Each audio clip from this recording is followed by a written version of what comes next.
305-412-4877. Incredible financing available. For very little, you will be CEO of your own trucking company. There's a limited time to take advantage of the sensational opportunity to own your own truck with LFR Logistics. Even more good news. LFR Logistics will manage your truck, book the loads, hire and monitor drivers, take care of fuel, insurance, and repairs. You just collect monthly checks. Make $40,000 a year for years. Call right now. 305-412-4877. 305-412-4877. That's 305-412-4877.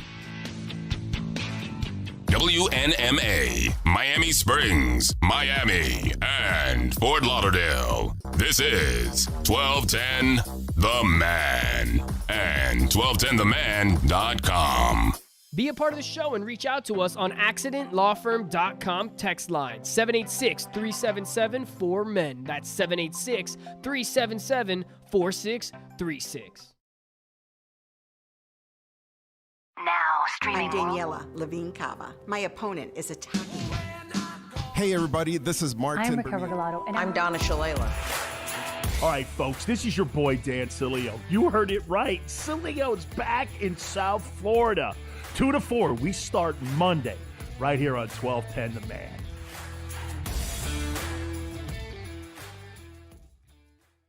Be a part of the show and reach out to us on accidentlawfirm.com text line 786-377-4MEN. That's 786-377-4636. Welcome to the Man Cave. Coral Gables attorney David Winker. David Winker. I'm here with David Winkler. Hey, don't wink! David Winker. This is amazing. Mr. Winker. David Winkler. Winker. Winkler. It doesn't matter. Right. Hey, everybody, Grant Miller here. I'm with David Winker. Winker. How about that? Did I get it right? That was perfect. The Man Cave. The Fonz be with you. With Andy Corge. Thanks for joining us in the Man Cave on a post-election Winker Wednesday. You got that hangover? Oh, my God, do I ever. Were you drinking last night? Was I ever, man? I started drinking like I at one point I thought I was going to put an intravenous line into my vein with vodka going straight into it because I was freaking the F out, okay? I thought Trump was going to win this thing.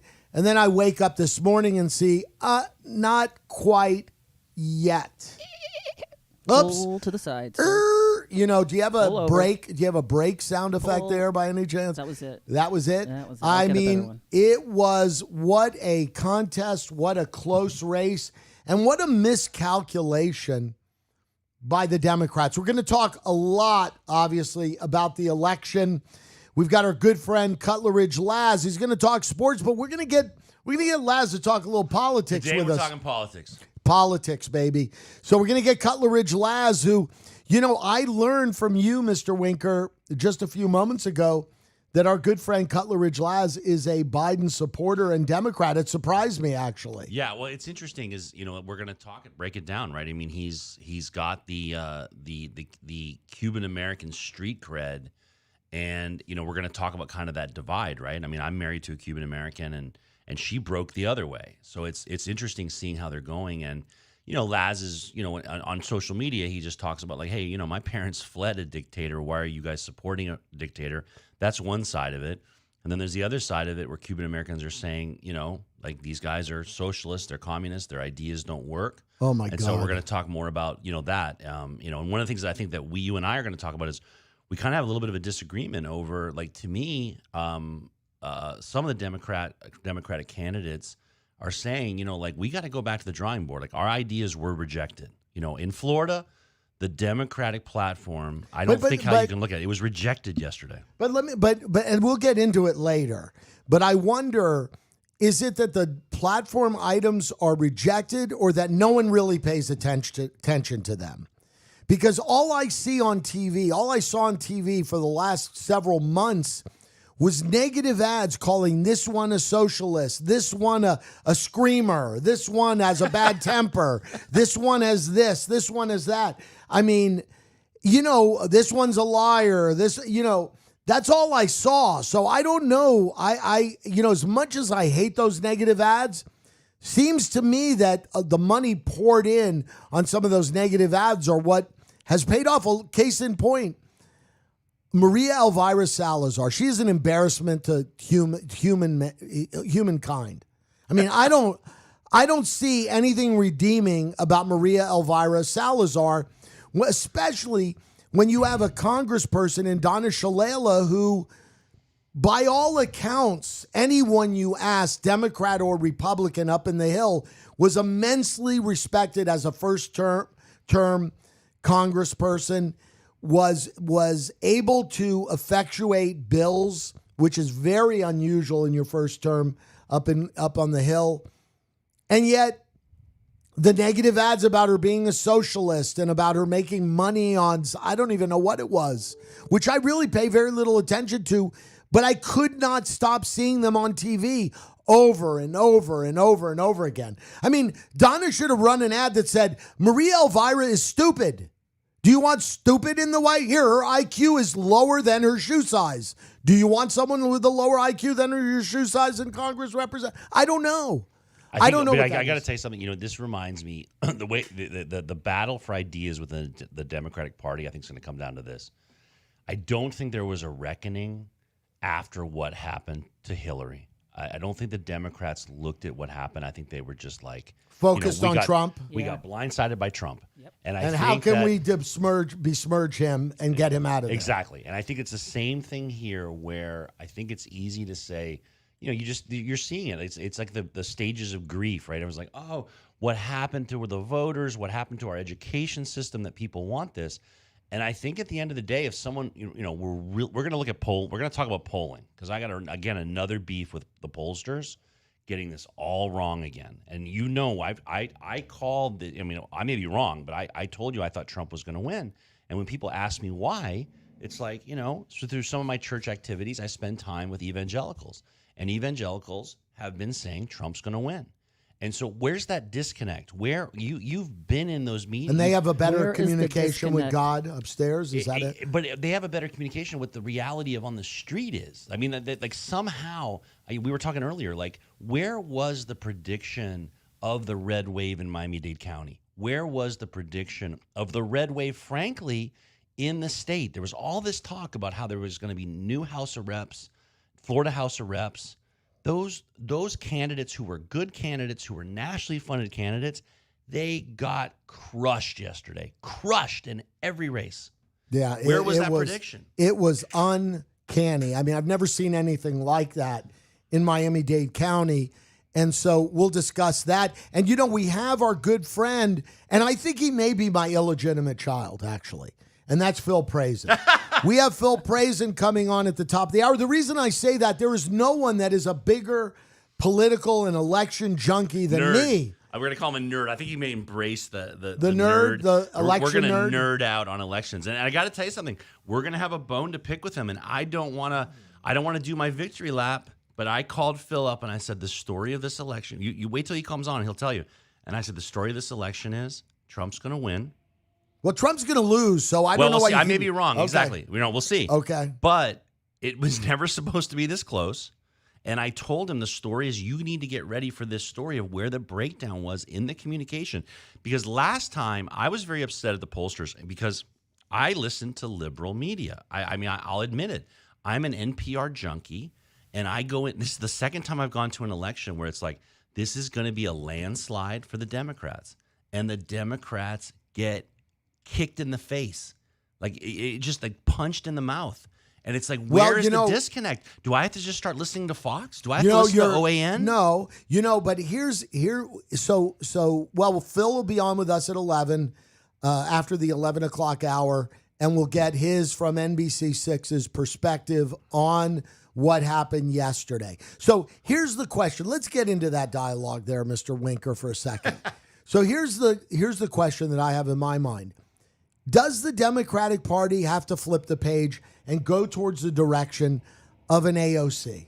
No. Is AOC the future of the Democratic Party? This is the rejection of the AOC. I think that's the point. I think that this is, to me, that's what the Democratic Party is going to do, and they're going to lose badly.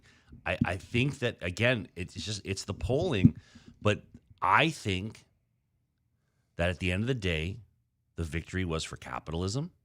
The victory is for limited government, and the victory is for lower taxes. And I may be dead wrong, but I just going AOC, and that's what the Democratic Party is going to do. You don't think it's about what I believe the 2016 election was about, which was anti-establishment. They just keep riding that Donald Trump anti-establishment train. And if that's the case, then the Bernie Sanders and the Alexandria Ocasio-Cortezes of the party and that whole wing of the party is maybe the future of the Democratic Party. I don't know. But something's got to change because they got one added seat in the Senate when there was a bunch of them in play. They lost some seats. I think they were a negative, the Democrats in the House, if I'm not mistaken. I don't have the exact numbers in front of me, but I believe they went in the red in the House of Representatives, not red enough to lose control. They will remain control. But if Biden does pull this out, and let's talk about that for a second, maybe all of that is really good for America. Maybe the fact that the Senate didn't go the way of the Democrats is going to require, if Biden does hold on, because right now, in case you haven't seen it, they just called Arizona, and Biden is the winner, delegated the winner in Arizona. And now in Wisconsin, Biden has taken the lead by almost 22,000 votes and has now taken the lead with 95% reporting in Michigan with a 16,000 vote lead there. And let me point out, Trump is now, last night at 2:30 in the morning gave a speech basically saying that, oh, it's over, I won. And they're trying to cheat us out of an election because it's after midnight and I haven't said I won already. And, we've been counting votes like this for years and years and years in America.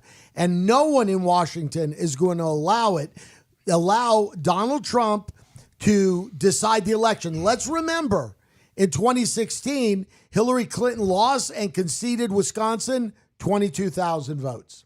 She lost and conceded Michigan by a little over 10,000 vote loss there. So, man up. Wear your grown-up big boy pants. Donald Trump. He's going to fight till the end, man. And as a lawyer, does that concern you? Because he controls the judges. He's put in how many federal judges? I honestly, it's interesting. This is the nightmare that we talked about, where the uncertainty of, they're going to go. Remember, Florida, everyone's like, we're not going to stop until every vote is counted. Well, what happened? Bush v. Gore. What did the Supreme Court say? Stop freaking counting. Stop counting. Stop counting. So that could happen. So you're going to see if these results. Now listen, if these like, am I the only one that thought it was weird that Georgia, Detroit, why did they stop last night? We were up. To me, it's finish it. It just leads to almost this feeling of illegitimacy of.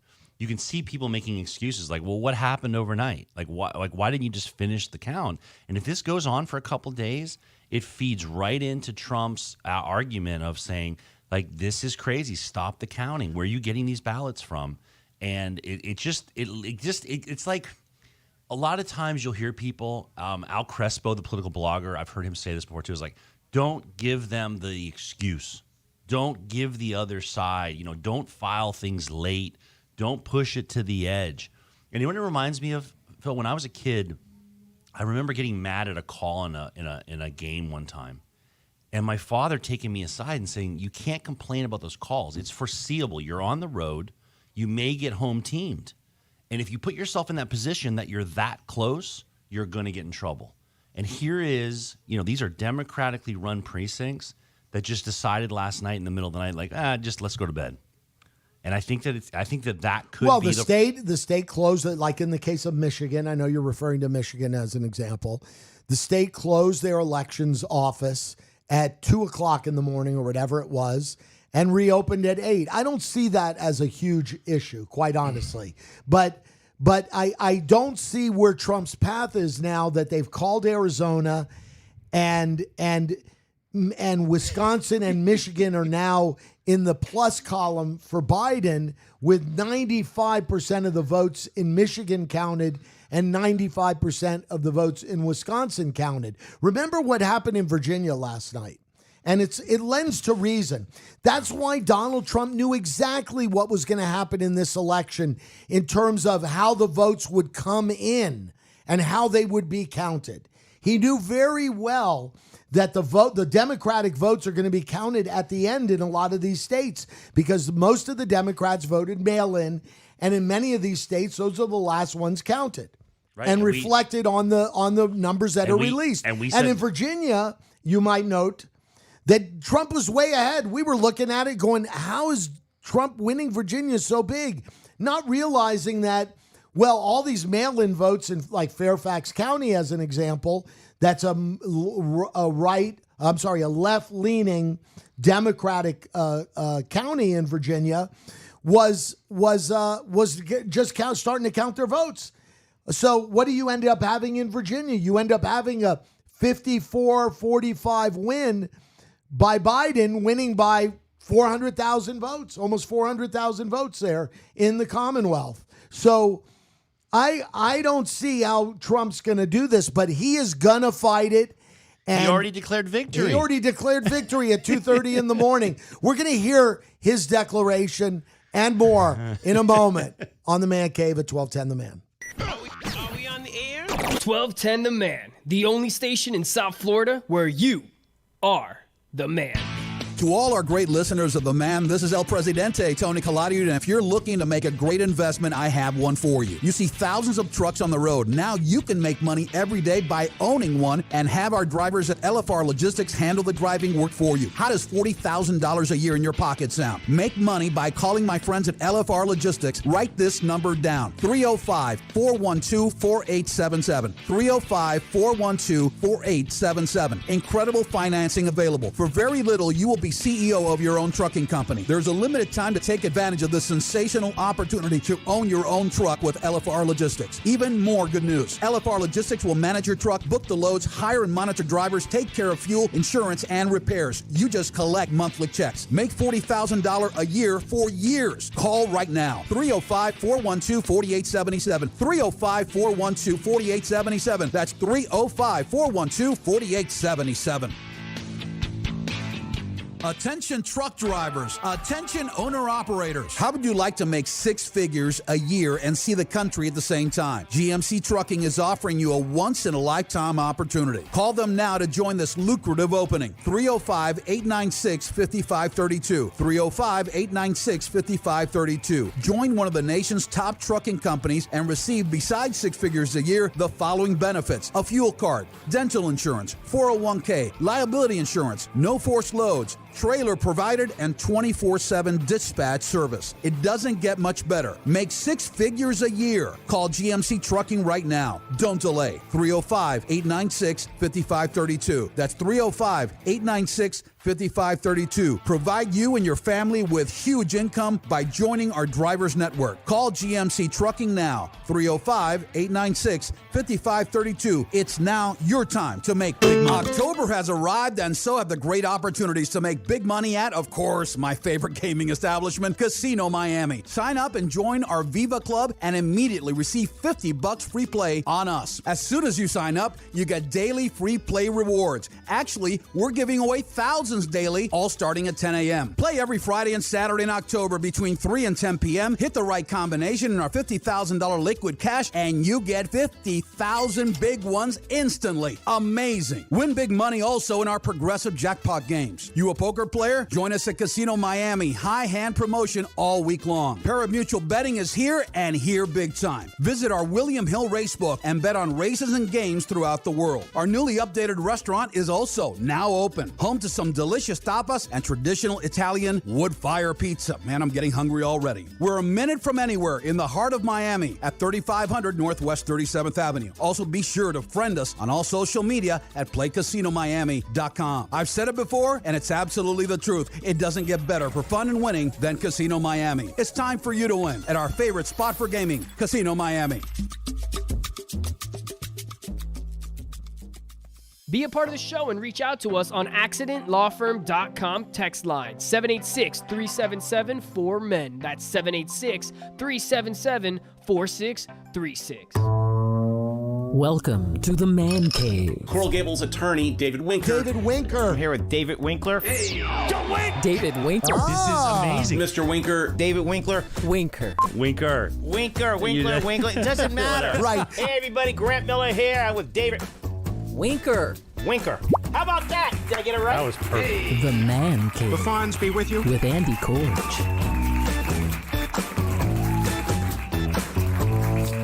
So, Back in the Man Cave. Thanks for joining us. What do you got on the Twitter feed right here? The update. So this is peak 2020, right? Twitter. The president of the United States on Twitter just tweeted, "Last night I was leading solidly in many key states. In all instances, Democrat running controlled. Then one by one, they started to magically disappear as surprise ballot dumps were counted. All caps, very strange. And the quote unquote pollsters got it completely and historically wrong." Yeah, but what the pollsters predicted has nothing to do with the voting. But it goes to his fake news narrative, man. I understand that, but how do people fall for that? It's not whatever narrative Donald Trump wants to create. Let him create the narrative. The fact of the matter is that votes are counted. The fact of the matter is that in these states he's referring to, like Wisconsin and Michigan and Arizona, that he's referring to, those states count the mail-in ballots last. Right. And they had a record number of mail-in ballots. 60, what was the final number? 65% of America But legally, voted? think of how this plays out. Now he's gonna now Trump has grounds to say. What are the grounds? What grounds? Explain the grounds. These ballots are not legitimate. Based on what? It's just an allegation. Based on what? Just something he pulls out of his and backside? let's fight it. And remember what we talked about in the Constitution. What happens? We go, then these states are going to then it's going to come down to each state sending a delegate to the House of Reps to make the vote. And if you look at that map, you're looking at it. There's a lot more Republican states, and Trump wins. Yeah, I don't see that happening. I don't know how not. How's it going to change? Well, it's going to change real easy. They're going to declare a winner in Wisconsin.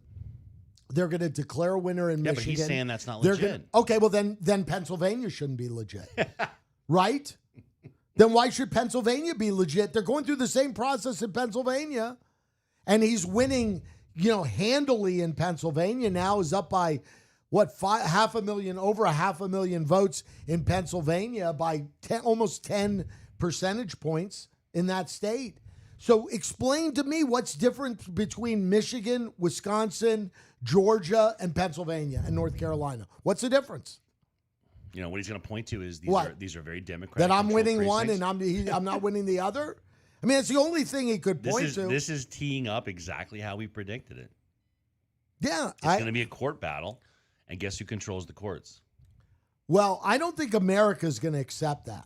I don't think that answer America is going to accept. And I think we need to look at our leaders and see how they react to that. America had a chance. What I would say in Trump's defense, and I'm not a Trump supporter, but in Trump's defense, he's like, America had a chance yesterday to reject that.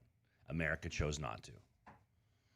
Well, no question. Listen, he has a very large and passionate base of supporters. There's no question about that. And people have surprisingly not jumped off that bandwagon from 2016. I mean, look at Mitch McConnell. I mean, look at these races. I go back to everything's local. Look what happened locally. To me, when you talk about battle of ideas, Carlos Jimenez beat Marcarsel Powell. That was a battle for ideas. We have to agree that they have different ideas of what America should look like. Will you agree with that? I do, but I don't see that race. I don't think that's the good race to point to, because we've seen this quote unquote battle of ideas in every election in that district, and it's changed from Democrat to Republican to Democrat to Republican. I mean, it's changed hands. But it's 50-50. I mean, that's the problem. We're a torn country. Right. I don't, but I get what you're going with it, and I don't disagree. I mean, it was shocking to me that on a local level, and let's talk about that for a minute, that on the local side that we had the kind of overwhelming victory in Miami-Dade County by the Republicans. I mean, I'm here looking down the line. I don't see a Senate seat they lost. I mean, they lost one House seat. Bruno Barrero lost to Nick Duran, and I think that was the one House seat that the Democrats won. Other than that, they lost. They gave up a House seat. The seat that Cabrera, Demi Cabrera won was held by a Democrat prior to that, Javier Fernandez, who lost the Senate seat. He tried to bump himself up to the Senate in District 39, and he lost that to Maria what's her name? Ana Maria Rodriguez. So, we saw that occur. So, I mean, but down the line, you're right, Republicans. And what do you think, David? What do you think the reason for that is? It's inexplicable. You know what's inexplicable to me? How Daniela Levine Cava wins the county mayor's race overwhelmingly. Yep. I mean, she won it, by 7-8 points. And it's funny because I'll jump in because to me those outliers, also Eileen Higgins' race, which we'll get to in a second, versus Rainier Diaz de la Portilla. But I don't know if that race was viewed as a Democrat-Republican. The mayor's race was definitely. The mayor's race was definitely partisan. Well, I think both were. But the thing is, it's very interesting too because Danny Suarez, who is a really interesting follow on Twitter, pointed out that we in Miami-Dade County are in a lot of trouble because we have a Democratic mayor in now a very Republican-controlled state. And it's going to be difficult for us to get things done, right? Talk about bringing home the bacon. In Tallahassee. Like, we're going to get pounded, and if anything, our rights are going to be taken away. And, this trend of not letting local rule, limiting, tree ordinances and zoning restrictions and things like that, affordable housing requirements. Tallahassee is stopping kind of Democratic cities from doing that. And, we're a Democratic county when you just look at the map. The Tri-County area is all Democrat, and the rest of the state is red, with the exception of Orlando, a little bit of Tampa, right? Right. And so, we're in trouble. I think that, but despite that, she won. So I think the answer is what was that reason? But doesn't it strike you as odd that she wins so overwhelmingly? I mean, maybe that's just a testament to that candidate. I mean, nothing more than that. Yeah. I don't know what to read into it. Maybe it's a testament to the fact that people didn't like or trust or believe in her opponent, Steve Bovo. I don't know. I don't know the answer to that. But it's weird to me that she would win by that much. And you look down the line in every little district in the county of a state Senate seat or a state House seat, it's going R. Well, that's what I'm saying. It's like if you are a voter and you say, Daniela's the answer, she's going to help me. But then, you have to take that same voter and say, yeah, but who did you vote for state Senate? Who did you vote for state state House?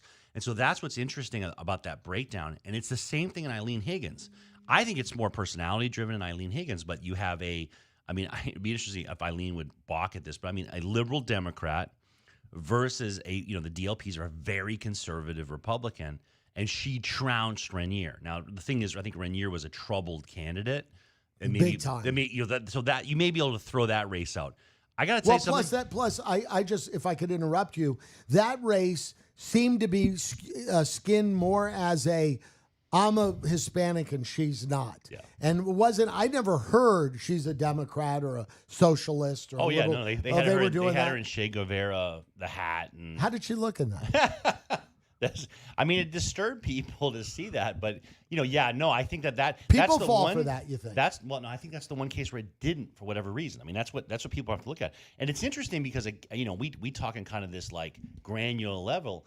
When you look at Christian Overt led candidates, right? Think about the mixed bag he had yesterday. Maybe it's as simple as that. But he's a mixed bag too, right? Right. I mean, a fantastic victory with Daniela, fantastic victory with Eileen, right? Those are both, I think, upset wins, frankly. And then he lost spectacularly with JJR. Well, here again. Hey, we have a caller in, and I would like to let Esther in because I got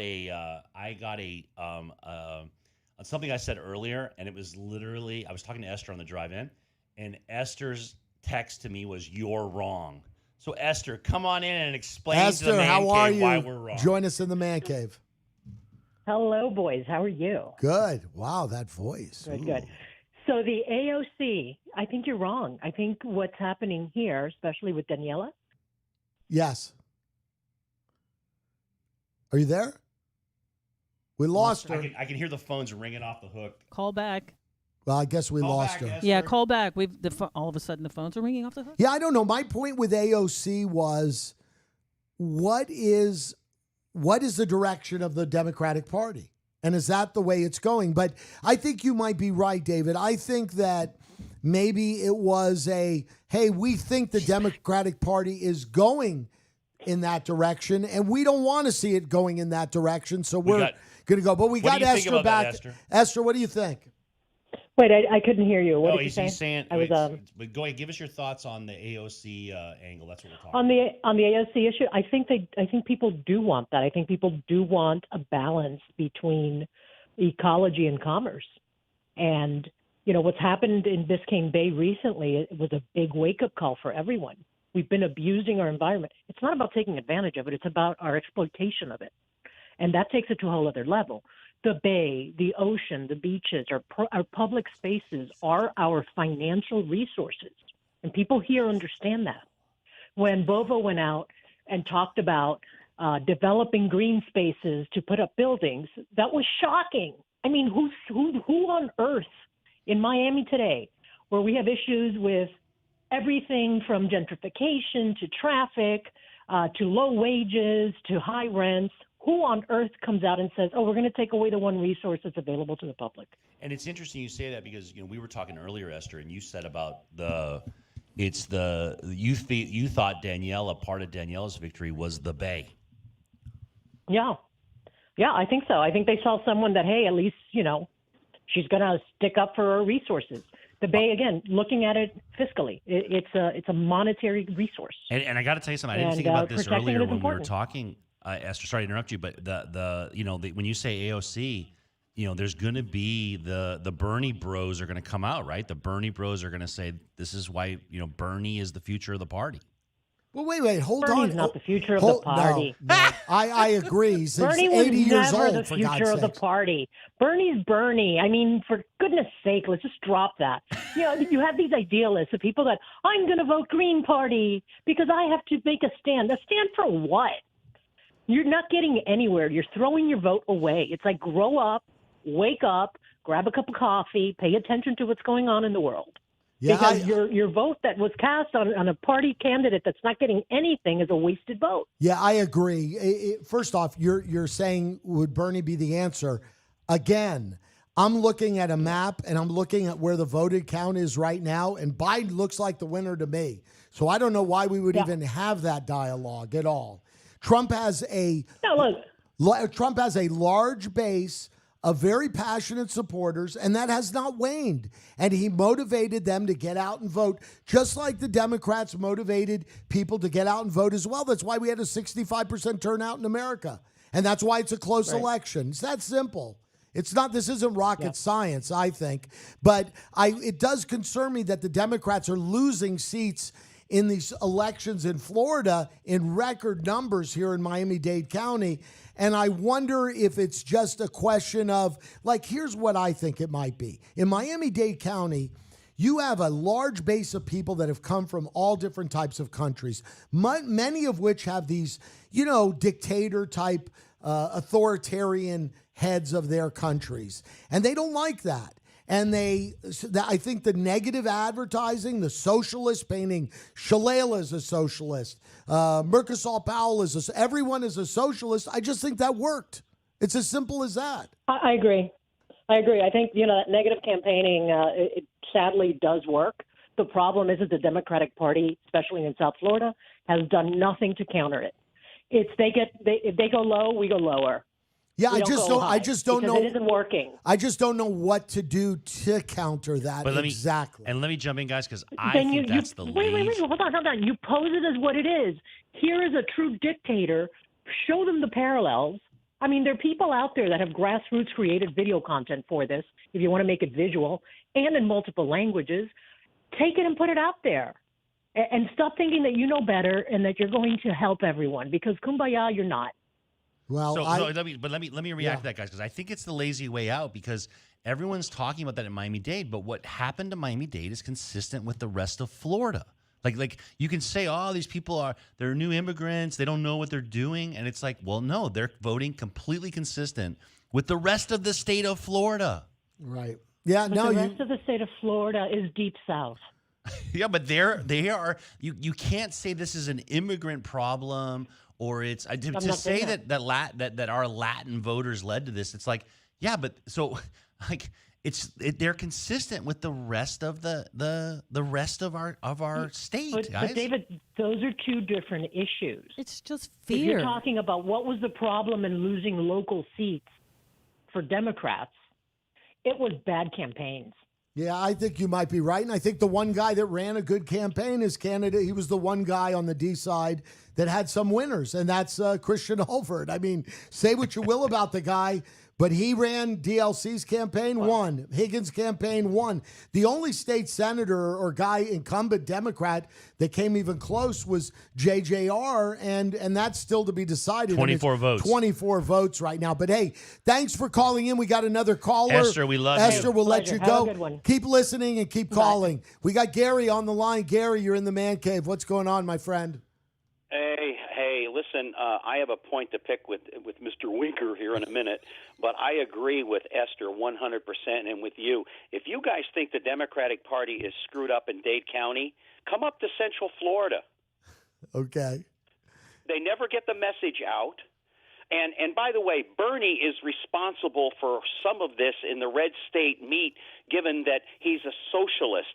People in this country, David, as you well know, and this is not my beef with you, I have another beef with you, is that they don't understand socialism the way he describes it.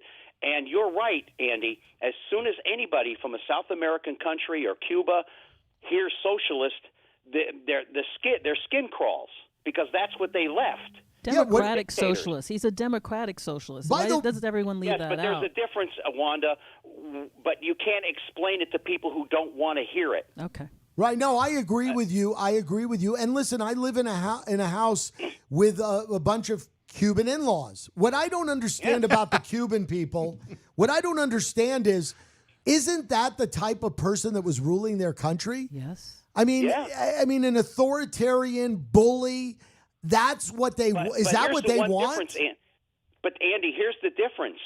He's against he's against abortion, and that is a big thing with a lot of Latinos because they are Catholic, and that's a major reason. When I lived down there, I used to have a lot of arguments with people about that.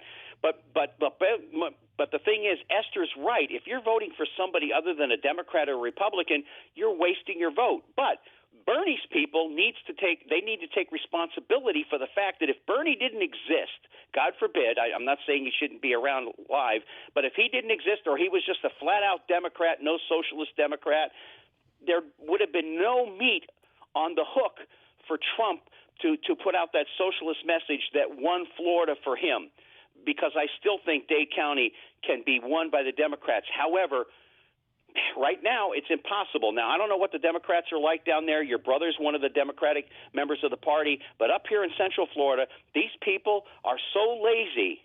It's incredible. All they care about is their own egos and making sure that they and their friends remain in office so they can collect their paychecks. That's it, and I know that firsthand. Now, my argument with Mr. Winker this morning, and good morning, David. Good morning. It's always nice to talk to you, is this. Christian evangelicals, and I'm a person of faith. One of my heroes in life is Dr. Charles Stanley. I'm sure you're familiar with who that is. They are blinded. They have blinders on. They only care about a couple of different subjects. For instance, you said, well, they seem to be more well-rounded and they seem to understand things. Yes, in their own little world. For instance, they're against abortion. Fine. I'm against abortion. But let me ask you something. Do you think any of those people, after they think about, well, the woman is going to she wanted to get an abortion, but she's now going to give birth to the baby. All right, what happens to that child if that woman gives that child up for adoption? Are your Christian evangelical friends or the right-wingers who are against abortion going to go out and adopt any of those children? Hardly. Once the baby is born and the abortion didn't occur, they don't care anymore. Well, okay, so Trump moved the capital, moved our in Israel to Jerusalem. Our embassy. Help me out, Andy. My brain is going crazy here. Embassy. Our embassy, yes. All right, that's the biggest and only thing he ever did for Israel. He doesn't do anything for evangelicals, and I know this for a fact. He thinks they're a joke that they even vote for him. Well, but he uses them like he does everybody else. Well, but I think this. But let's talk about this, Gary, because I think the problem is that it's like we can make these arguments, but my point was not so much that they're right, but that the media is not picking up on the fact that within the evangelical. I agree with you. My evangelical community was telling me these pollsters like Frank Luntz and all the rest, they need to go back and redo the math and figure out where in the name of God in the last 10 years have they gone wrong. And, David, if I'm wrong, please correct me. But they have been wrong on these polls for the president how many times now in a row? Yep. A few times. Well, we got to go to a break. Gary, thanks for calling in. And we're going to be having a pollster soon on Phil Prazen's coming on. We got Phil Prazen. We've got our new Congressman District 26, Carlos Jimenez, calling in to give us an update on when he's getting that first plane over to Washington and missing his grandkids, as he told me just a couple days ago. But that and more here in the Man Cave, 1210 The Man. Are we on the air? 1210 The Man, the only station in South Florida where you are the man. Hi, this is Andy Corge from the Man Cave. Have you been stuck inside your home like me? Tired of looking at those old worn-out floors and rugs like I was? Then do what I did and call my friend for over 30 years, Mighty Joe Klein from Empire Today Flooring. With Mighty Joe and Empire Today Flooring, this is what you will get. Joe's carload of samples to choose from, all from the comfort of your home. The latest styles in carpet, laminate, hardwood flooring, wood-like tile, and waterproof vinyl. Instant pricing, and with your good credit, get instant credit approval for up to 4 years. Once you've chosen your new floor, set up installation. Many times, that installation occurring the very next day. And here's the best part. You get a low price guarantee and warranties backed by the largest flooring company in the country that's been around over 60 years, Empire Today Flooring. Call Mighty Joe today and set up your appointment for a free estimate, 305-753-1514. That's 305-753-1514. Be sure to leave a voicemail message. Joe's a mighty busy guy and doesn't answer when he's with customers. 305-753-1514 for the lowest prices on your new floors with Mighty Joe at Empire Today Flooring.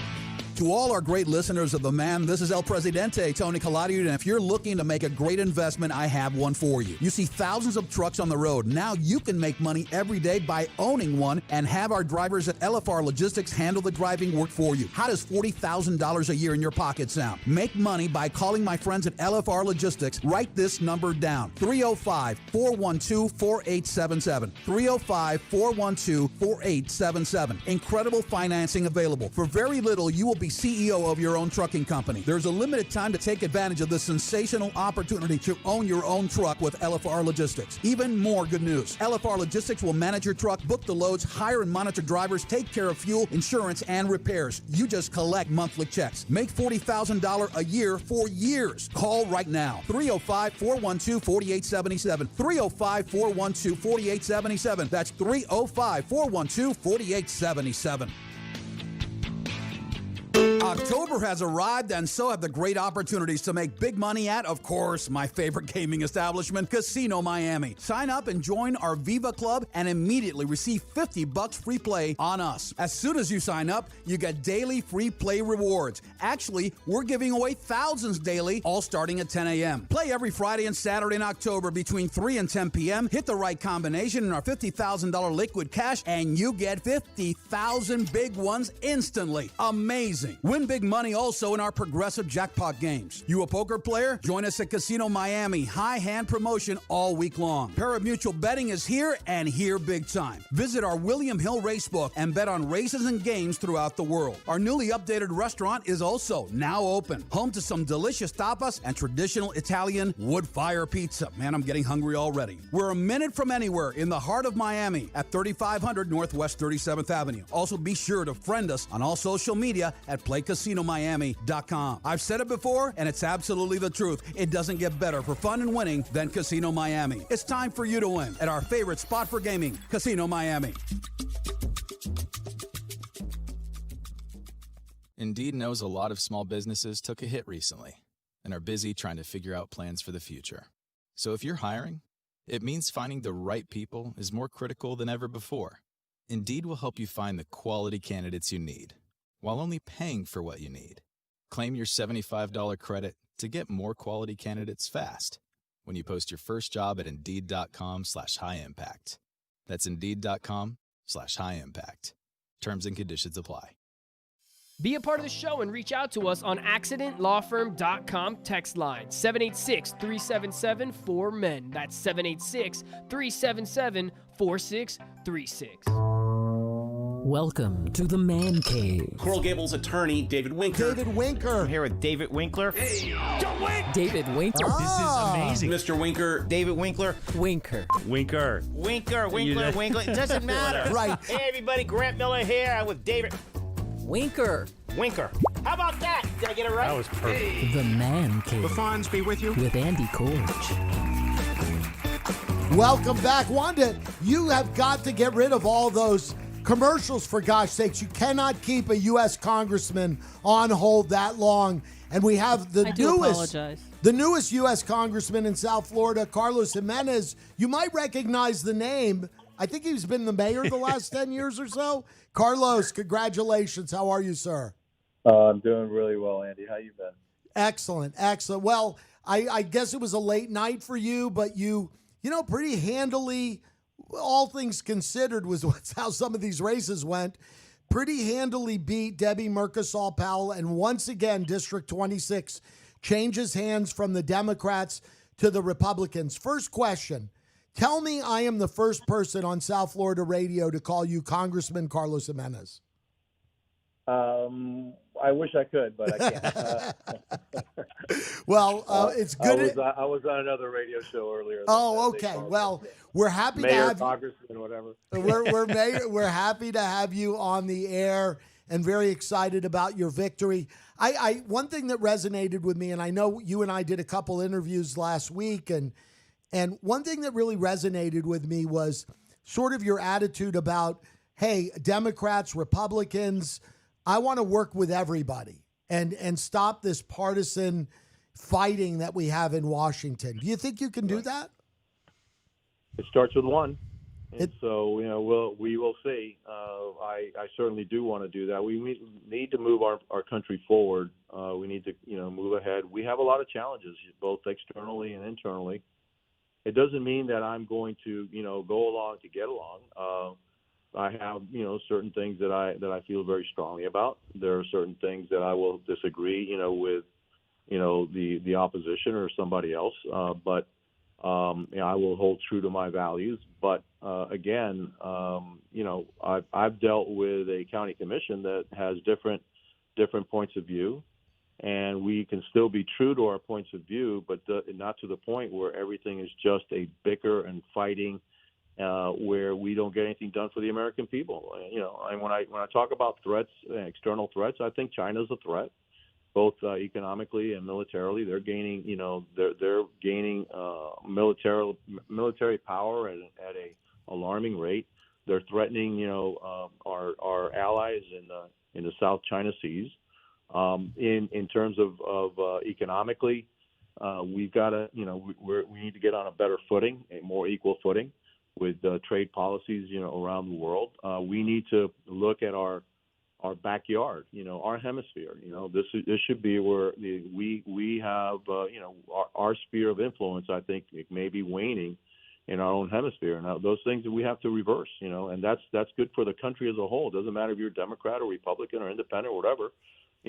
We need to move things forward for our people, and we need to put this bickering aside. Yes, there are always going to be disagreements. Yeah, you're going to, have some political fighting, but that shouldn't be the overriding theme. That should be a byproduct. We need to move our country forward. We're talking to newly elected U.S. Congressman, District 26, Carlos Gimenez, mayor of Miami-Dade County. Carlos, I have a bigger question, a sort of a holistic question. Hey, did you ever envision years ago, as when you were just, squirting out fires for the fire department, did you ever envision your life would come to this point where you became mayor for 10 years of the county and now going to Washington representing South Florida? Have you ever envisioned this? No, never in my wildest dreams. And if my wife, who's an extrovert, you know her, right? Yes. She's my secret weapon, by the way. Yes, she is. Unbelievable work in this campaign, and her and my family and friends that worked on this campaign. I just can't thank them enough. She's the extrovert. No, I'm an introvert. Really, I'm fairly shy, and I had to overcome that to do public speaking and all that. But no, I never thought that. But there was, I'll tell you a story though. There was this guy back in, I think it was 1979, and I believe a lieutenant by then on the fire department, and I was riding rescue, and out of the blue, this guy says, one of my colleagues and one of my, he was riding with me that day. He goes, "One day you're going to be mayor." And I'm going, "You out of your mind, mayor? I don't want to be mayor." And he says, "No, one day you're going to be the mayor." And I'm like, "Okay, I don't know where you got that from, because I'm not a politician and all that." And so when I was sworn in my first time as mayor, I actually called him and said, "I want you to be at my swearing in, because I remember what you told me back in 1979, and I thought you were crazy, but what did you see?" And so he must have seen something in me that he thought that I could be the mayor. And sure, yeah, he was right. That was never crossed my mind. It didn't cross my mind to run for mayor until after I became a county commissioner. And then I decided, look, I'm gonna be a county commissioner for 8 years. I'm gonna learn what the county's all about. And then because I've been the city manager, I think it's a good profile to be the mayor, because basically the mayor is the elected county manager. Yes. Of Miami-Dade.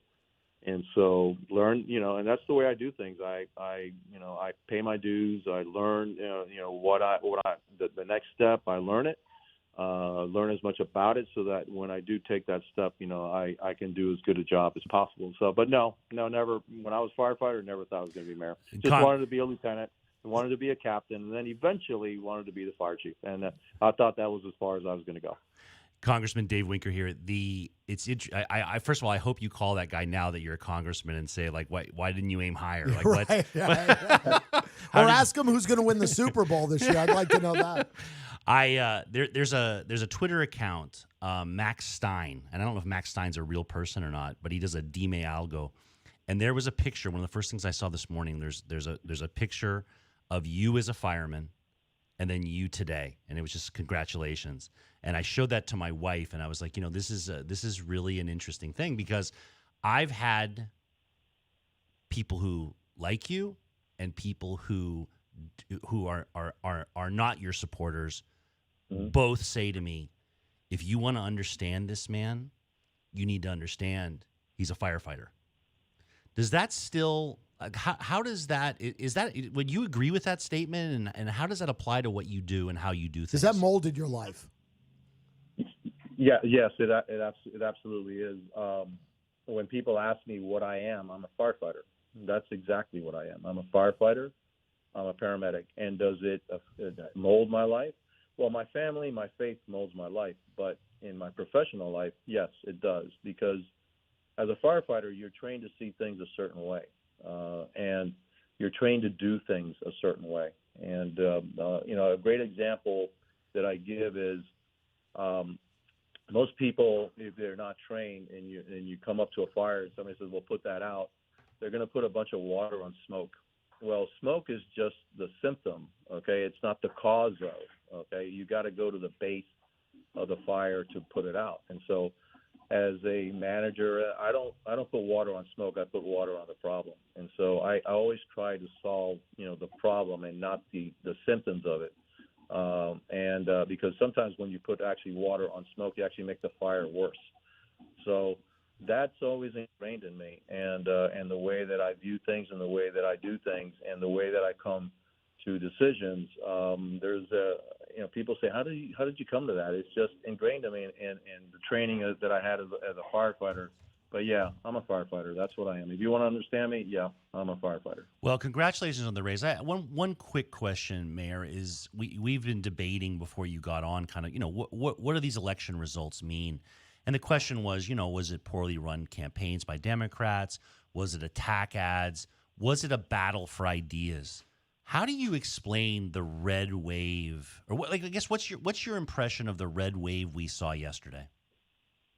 Well, the red wave we saw yesterday here in Miami-Dade County, it's a repudiation of extreme points of view. And, some people are saying that we falsely, it was that we tagged people as socialists and all that. And I'll tell you, yeah, I tagged somebody as a socialist because the views that individual have, to me, are socialist in nature. The Green New Deal, where they're going to shut down air traffic. You're not going to be in an airplane anymore. Shutting down oil and our gas industry here. Who's going to benefit from that? Only the Venezuelans and the Russians and the Middle East are going to benefit from that. And so, yeah. And then finally, the one that really, I guess kind of pushed me over the edge on this was packing the court. Packing the court is incredibly dangerous, and it's things that countries, third world countries, do to legitimize, tyranny. And so. And people are saying, well, that's overreacting. No, I'm not overreacting, okay? You can't tell me I'm overreacting because I come from a country that did that. And you tell that to the Venezuelans, okay, and see what happened to them. And so, I think that's what happened, and that my opponents and some Democrats are just overreaching way too far to the left. And that's not where the country's at. The country's in the middle. And I keep telling people that. It's not to the far right. It's not to the far left. The country is in the middle. I happen to be center right. But center, right? That's where I'm at. But I'm a fiscal conservative. I want to make sure that, all our taxpayers' dollars are spent the right way. I don't want to tax you one more cent than we need to in order to protect, our quality of life and the services that we need, here in our country. Not one more penny should come out of your pocket. On the other side, my opponent was a proponent of the Green New Deal. She wants to eventually have Medicare for all, government-run health care. All kinds of things. And then she never answered the question about was she going to pack the court, And I think that she wants to pack the court. And I think all those things, led to what happened, last night here in South Florida. And there was. And it's all due to really the no party affiliation. Okay, those people that truly go back and forth between the Democrats and the Republicans. That's who I appeal to, and that's the reason I won this race. It's because the no party affiliation, the independent voters decided that I my values were more closely aligned with theirs, and that's the reason why. Why we won.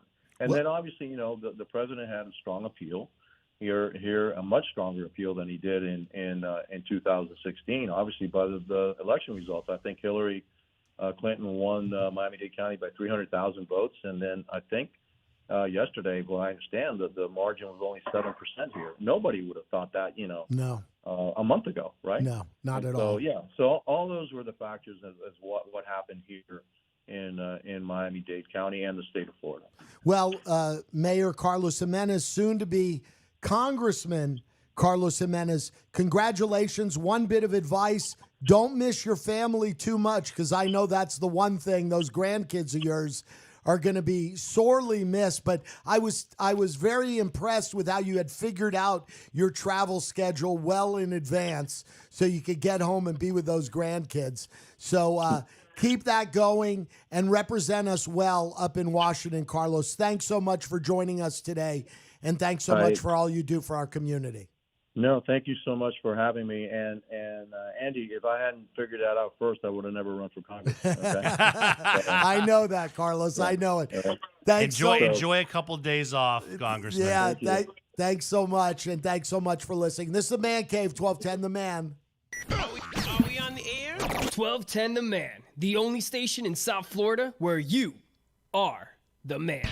To all our great listeners of The Man, this is El Presidente, Tony Collado, and if you're looking to make a great investment, I have one for you. You see thousands of trucks on the road. Now you can make money every day by owning one and have our drivers at LFR Logistics handle the driving work for you. How does $40,000 a year in your pocket sound? Make money by calling my friends at LFR Logistics. Write this number down, 305-412-4877, 305-412-4877. Incredible financing available. For very little, you will be CEO of your own trucking company. There's a limited time to take advantage of this sensational opportunity to own your own truck with LFR Logistics. Even more good news. LFR Logistics will manage your truck, book the loads, hire and monitor drivers, take care of fuel, insurance, and repairs. You just collect monthly checks. Make $40,000 a year for years. Call right now. 305-412-4877. 305-412-4877. That's 305-412-4877.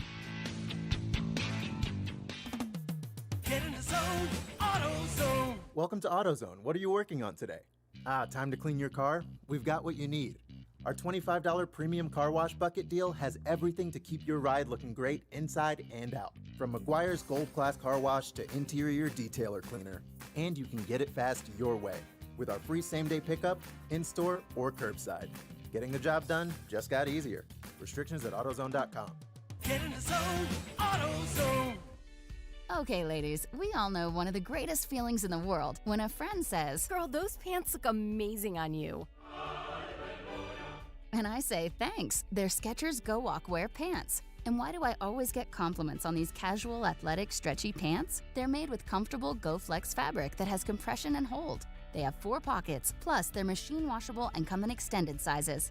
That's the Skechers Go Walk Wear line of pants. Find yours at Skechers.com or a Skechers store near you. Attention truck drivers, attention owner-operators. How would you like to make 6 figures a year and see the country at the same time? GMC Trucking is offering you a once-in-a-lifetime opportunity. Call them now to join this lucrative opening. 305-896-5532. 305-896-5532. Join one of the nation's top trucking companies and receive, besides 6 figures a year, the following benefits: a fuel card, dental insurance, 401k, liability insurance, no forced loads, trailer provided, and 24/7 dispatch service. It doesn't get much better. Make 6 figures a year. Call GMC Trucking right now. Don't delay. 305-896-5532. That's 305-896-5532. Provide you and your family with huge income by joining our drivers network. Call GMC Trucking now. 305-896-5532. It's now your time to make WNMA, Miami Springs, Miami, and Fort Lauderdale. This is 1210 The Man and 1210theman.com. Welcome to the Man Cave. Coral Gables attorney David Winker. David Winker. I'm here with David Winkler. Hey, don't wait. David Winker. This is amazing. Mr. Winker. David Winkler. Winker. Winkler, Winkler. It doesn't matter. Right. Hey, everybody. Grant Miller here. I'm with David Winker. Winker. How about that? Did I get it right? That was perfect. The Man Cave. The Fonz be with you. With Andy Corch. Back in the Man Cave, and we have with us on the line in the Man Cave, the bat phone here in the Man Cave, my illegitimate son, Phil Prazen. Phil, How are you, my friend? NBC6 investigative political reporter. I know, and the reason I say that, Phil, is because if you are as big a junkie, maybe a bigger election junkie than I am, and so I think we got to be related somehow. I don't know. But Phil's so much handsomer than you. Yeah, hey, I'll take credit for work wherever I can. But so crazy election last night. And let's start with the presidency. Well, before we start. Yes, go ahead. Phil, I have a bone to pick with you. Uh-oh. Oh, God. Here we go. I told you so. But I told you so. I told you to write this story before the story happened. Yeah.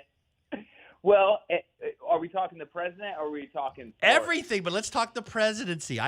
Phil will tell you, I called him before this happened. He keeps told saying, him. Phil, he keeps saying, I told everyone Trump was going to win, and I got to keep reminding him. Trump hasn't won. Trump is losing.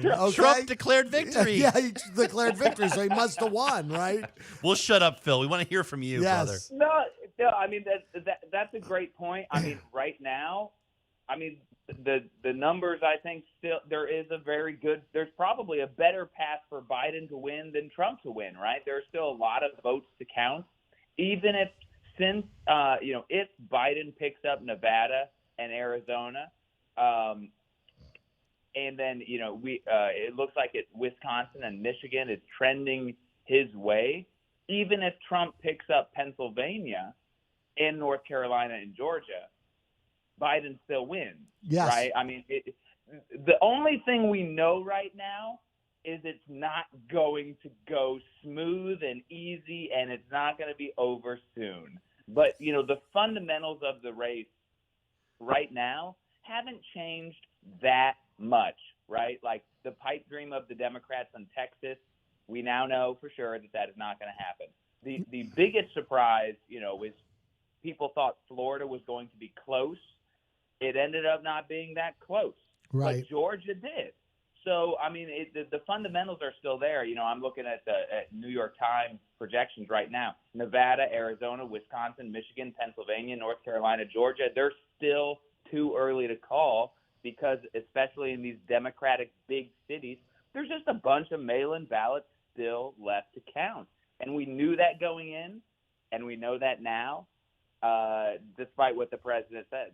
Yeah, Phil, we're talking to Phil Prazen, investigative reporter, NBC6, and my illegitimate child.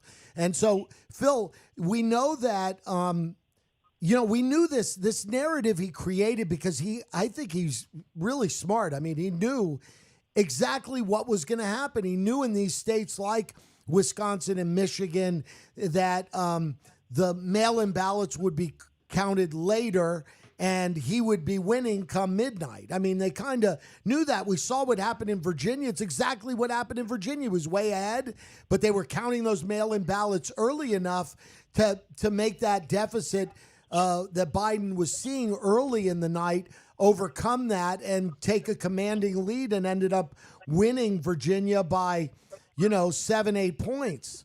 So a little over 8 points. So, I mean, don't you think it's right now? I'm looking Wisconsin.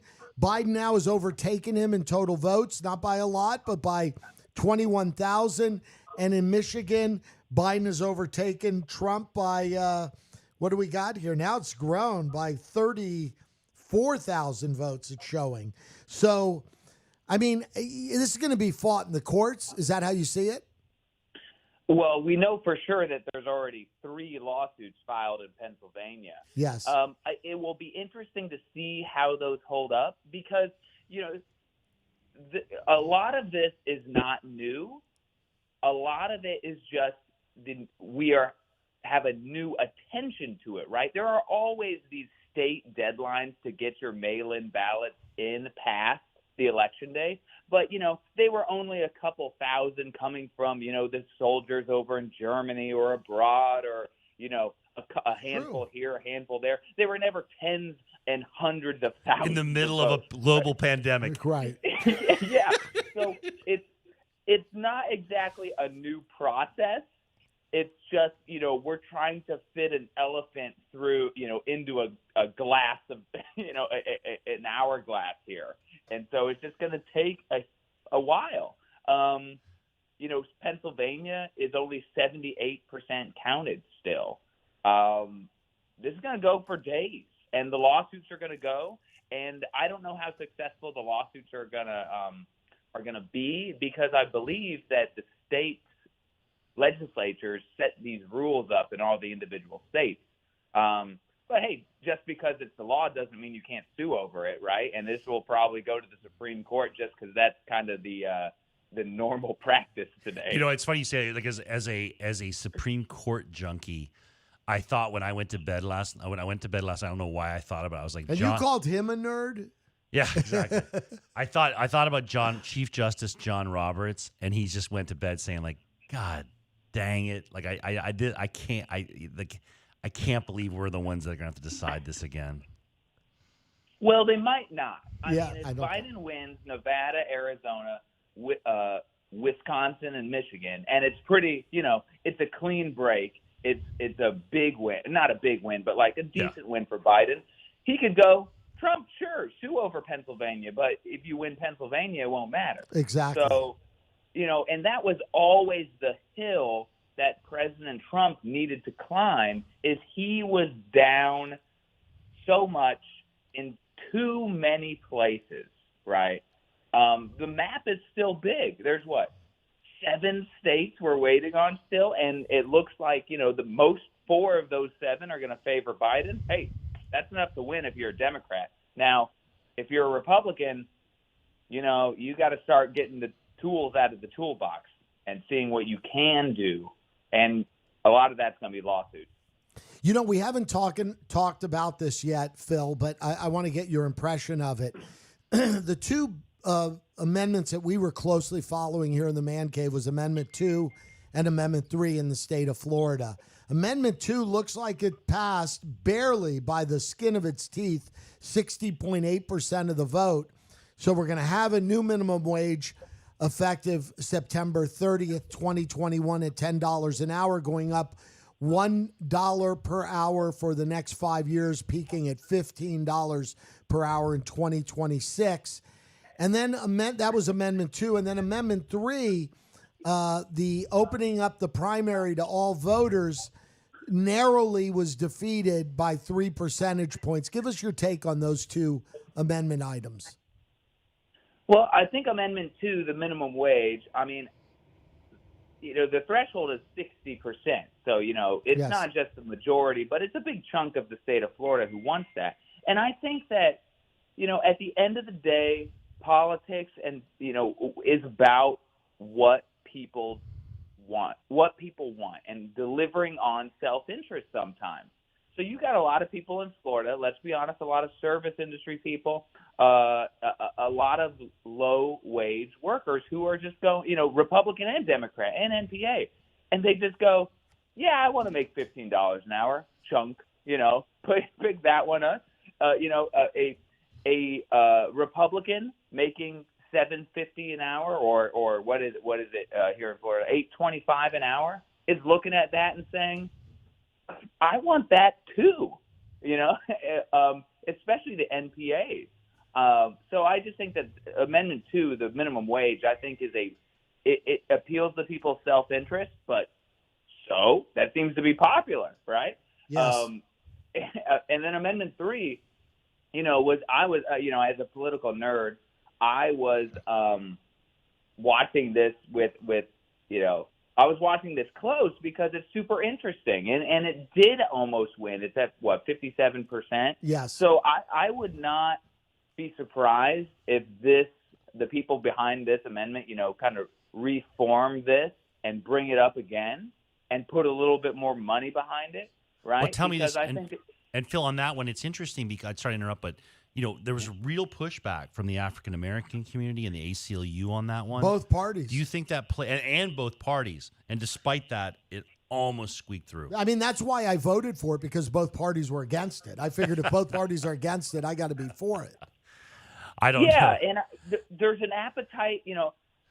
Politics is in your face so much, and it's so divisive, and it's so us team versus their team, right? And this was a screw you to both the parties, right? To say, we don't like the two-party system.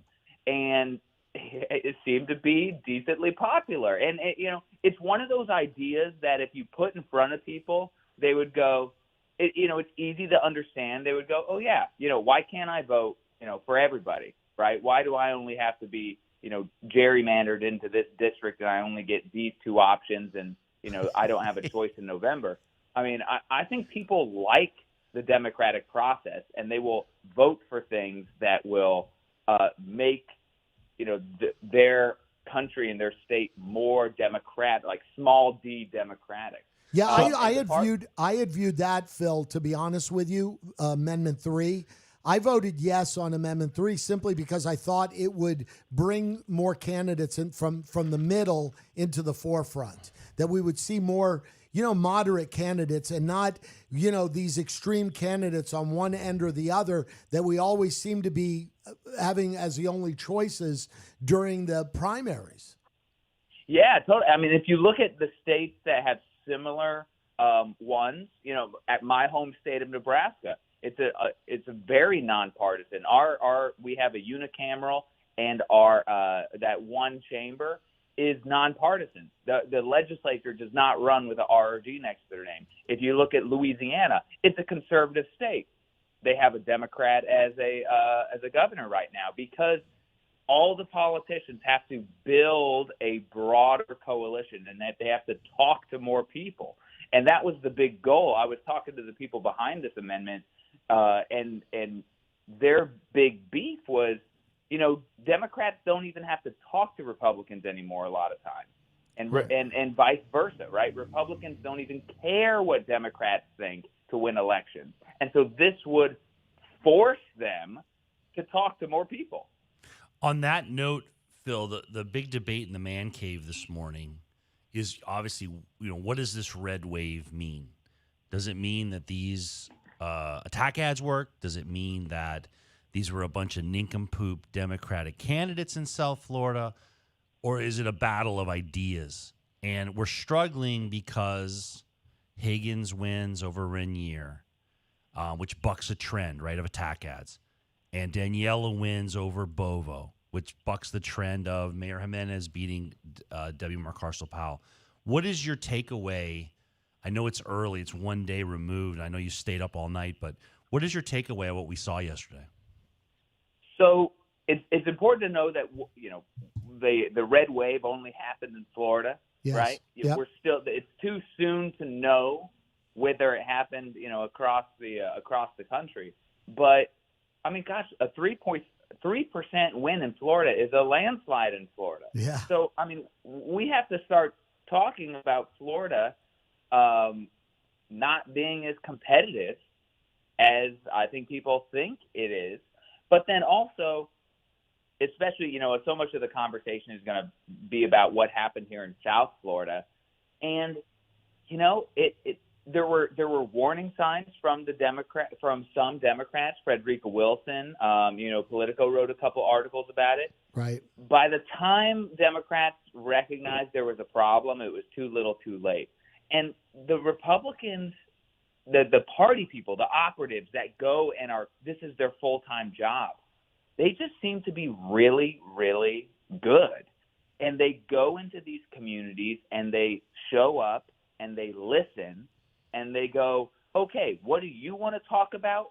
And we're going to try and fit that into our message, as opposed to what I think sometimes people get upset about Democrats is they go, this is what we want to talk about, and we're going to try and sell you on it, right? It's kind of it is kind of a reverse strategy. Republicans will go, okay, what do people want to talk about here in the Hispanic community in South Florida? They want to talk about socialism? Okay, how can we build that into our talking points? And there was just not a a countermeasure to that on the Democratic side strong enough. The examples that you mentioned, the mayor-elect Daniela Levine Cava, she was everywhere. She showed up to all these communities. And she sat and she listened and she goes, okay, what do you want to talk about? Okay, how can I build that into my messaging? And if you look, I get the press releases every day. It was like, Steve Bova would have one event. Daniela Levine Cava would have 4 events. There's something to be said about just going and talking to small groups of people and doing it over and over and over and over again. And that's just politics, right? That's just, press in the flesh.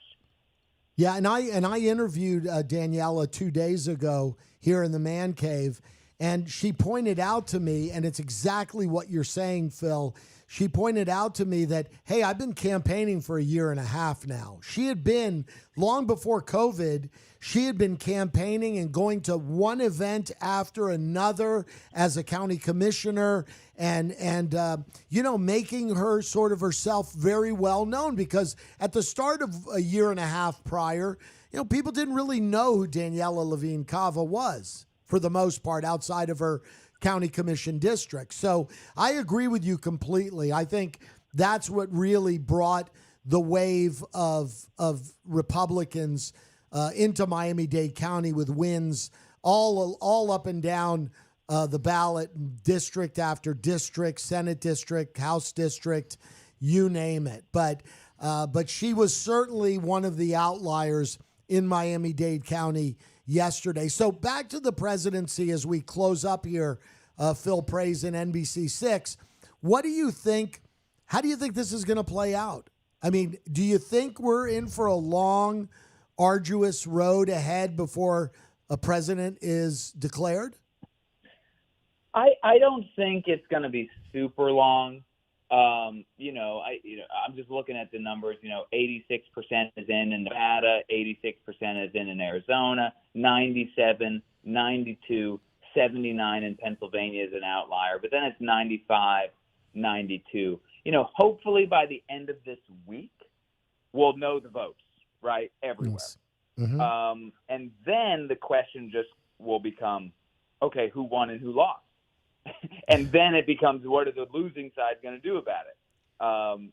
Hey, by the weekend, we might have a pretty good idea of who the next president is. Last question. You don't, I'm hoping, but if it gets tenuous and Trump starts really fighting this, and I mean, last night he was saying how, this is rigged, and he was making some comments last night in the middle of the night. You're not seeing it the way I do, that maybe we're going to see some unrest in the streets? We might, but it all depends on what the president does, and if people follow what he wants them to do. Right. But I got to tell you, just to jump in, Phil, you've kind of reset me on a little bit of something. It's like, it's one thing if it comes down to one state and a bunch of absentee ballots, that's one thing. But what Phil's saying is, if Biden pops 4 of these 5 states, I know. There really is no. It's almost like the surmountable difference isn't there. And it's going to be hard for supporters to say, yeah, but. You run out of yeah, buts at some plus point. The other side of it is they're still counting votes, and it looks like to me that Trump's going to win Pennsylvania. But they're still counting votes, more votes to be counted in Pennsylvania than any of these other states. They're still, counting some of the last few votes in Georgia and in North Carolina. So how do you say, you can't count votes after election night in Michigan and Wisconsin, but hey, you can still count votes in North Carolina? I mean, it just doesn't ring true. I don't know how Americans, even Trump supporters or Republicans, are going to be able to stand behind that narrative. And going back to people's self-interest, if the president goes, okay, if either one of these candidates goes, okay, let's take to the streets, how many people sitting at home are going to go, do I really want to get arrested over this? Right? Like, last time I checked, civil unrest is still against the law, right? Yeah. Well, let's hope. Hey, before you go, one quick question, and not to beat you up, Phil. We love you and we love the media. I'm not an anti-media person at all. What's the takeaway? How did we miss what happened in Florida? I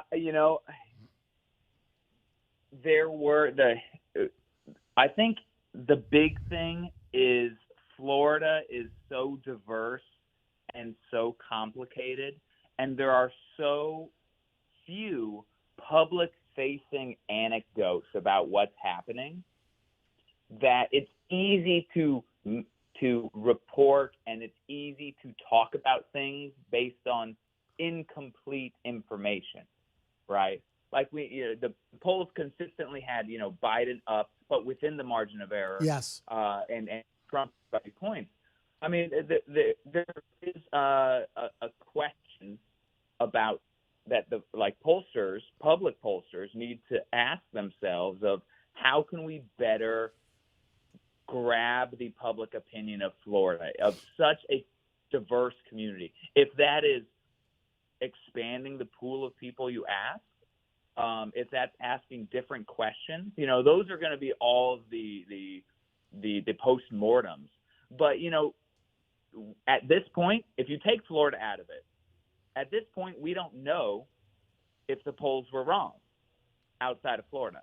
Yeah. Now, Florida is just, strange sometimes. But, right now it seems to be a Florida question and not a country question. Well, Phil Prazan, NBC6, thanks so much for joining us in the Man Cave We love today. you, Phil. Love your perspective, always a unique one, and so knowledgeable for a young man. Even Wanda, for my kid. Even Wanda likes you, Phil. Yes. He's so darn handsome. And Wanda doesn't like anybody. But thanks again for joining us here in the Man Cave, Phil Prazan, and we're going to catch you on NBC6, as everyone should, every day. He's all over the place, that young man. Thanks so much, Phil.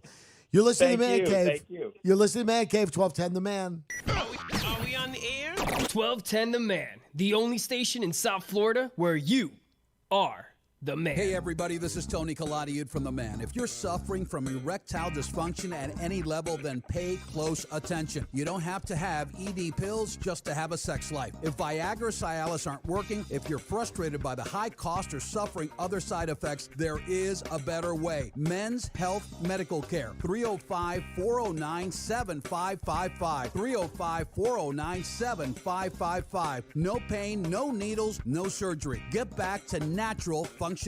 Happy life, happy wife. 305-409-7555. 305-409-7555.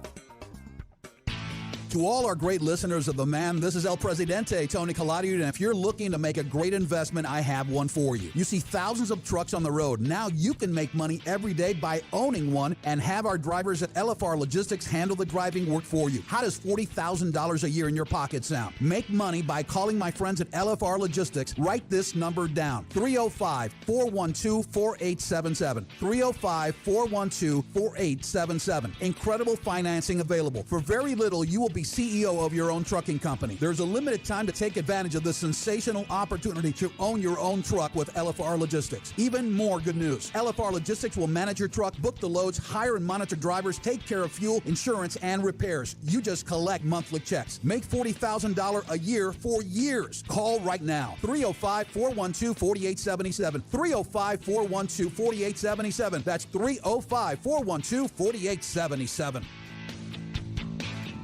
Attention truck drivers, attention owner-operators. How would you like to make six figures a year and see the country at the same time? GMC Trucking is offering you a once-in-a-lifetime opportunity. Call them now to join this lucrative opening. 305-896-5532. 305-896-5532. Join one of the nation's top trucking companies and receive, besides 6 figures a year, the following benefits: a fuel card, dental insurance, 401k, liability insurance, no forced loads, trailer provided, and 24/7 dispatch service. It doesn't get much better. Make 6 figures a year. Call GMC Trucking right now. Don't delay. 305-896-5532. That's 305-896-5532. Provide you and your family with huge income by joining our drivers network. Call GMC Trucking now. 305-896-5532. It's now your time to make big money. Moms give your porch the perfect pop of color, making them an awesome way to bring fall home this Labor Day. Lowe's is here to help you make a statement with colorful 3-quart mums for the front porch or anywhere, 2 for just $10. And for another $10, get 4 bags of premium mulch. Just the thing to check off your fall to-do list. Get everything you need to bring on Labor Day and fall with huge savings from Lowe's. While supplies last, U.S. only, valid through 9/9. Product selection and prices vary by market. In-store only, excludes Alaska and Hawaii. Be a part of the show and reach out to us on accidentlawfirm.com text line 786-377-4MEN. That's 786-377-4636. Welcome to the Man Cave. Coral Gables attorney David Winker. David Winker. I'm here with David Winkler. Hey, don't wait. David Winker. This is amazing. Mr. Winker. David Winkler. Winker. Winker. Winkler. It doesn't matter. Right. Hey, everybody. Grant Miller here. I'm with David Winker. Winker. How about that? Did I get it right? That was perfect. The Man Cave. The Fonz be with you. With Andy Corge.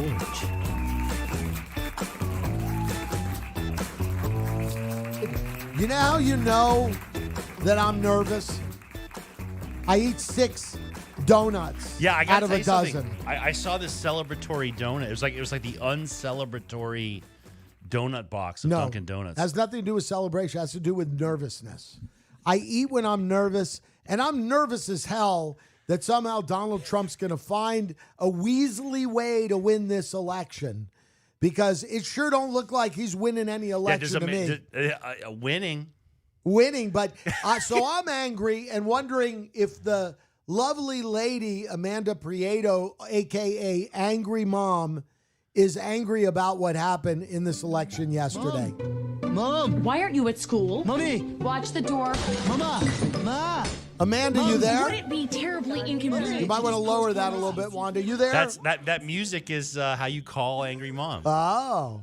What's up, Mom? It's like a bat signal. You call and I answer. Listen, I am angry, of course, and I'm hyped up on Halloween candy. It's a great mix. What a good mix. I'm hyped up on sugary donuts and angry as hell, too. So anger away. How did you, we usually talk about the schools with you, and that's enough to make anyone angry, I guess.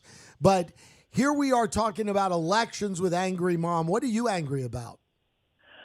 Listen, I think at this point, people just want answers, right? They don't want all of this. It's still coming in. We're still counting. Are people going to sue this?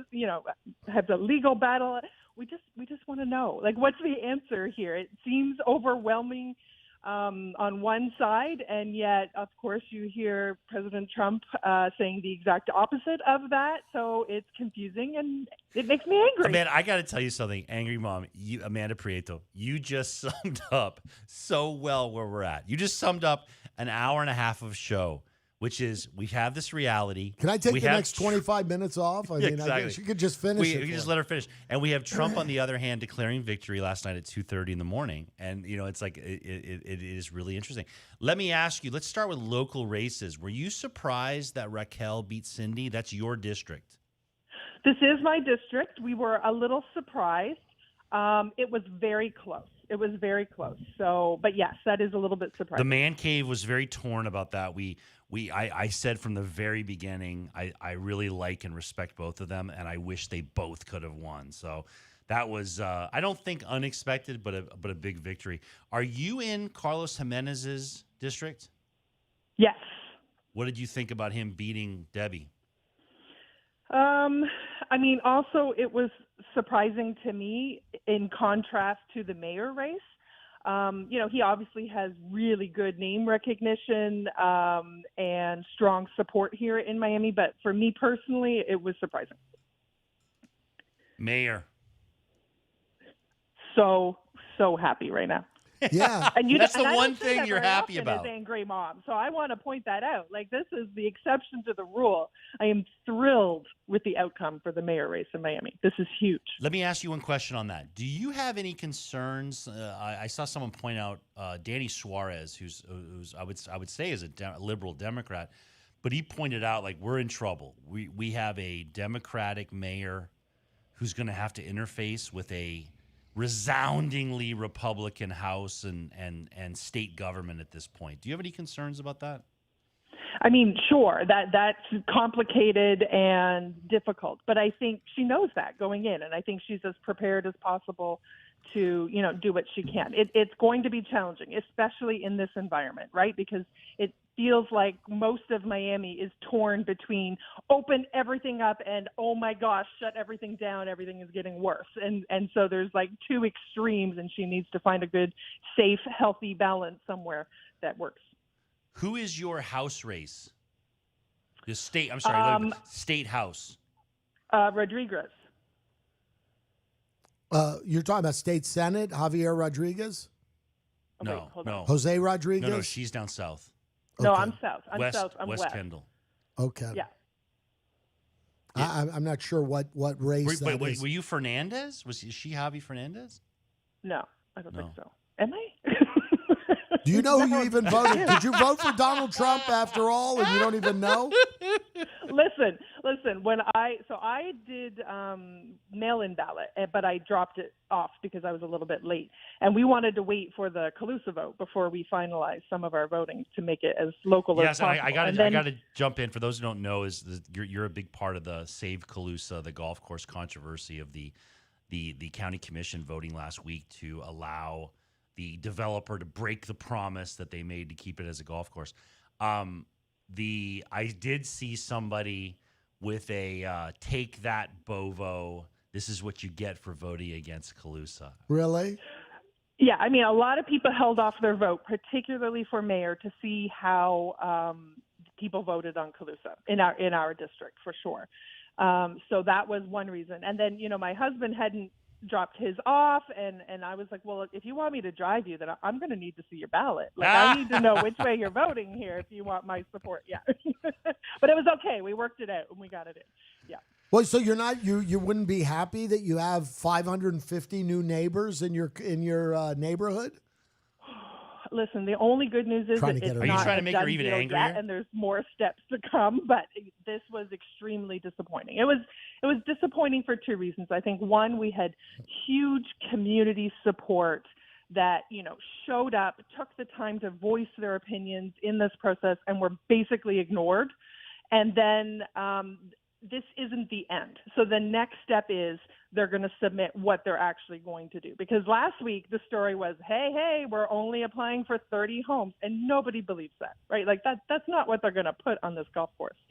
So the next step is, okay, show us what you're going to do, and then we'll deal with that through the regular zoning process. Yeah, be careful when Angry Mom says, this isn't the end.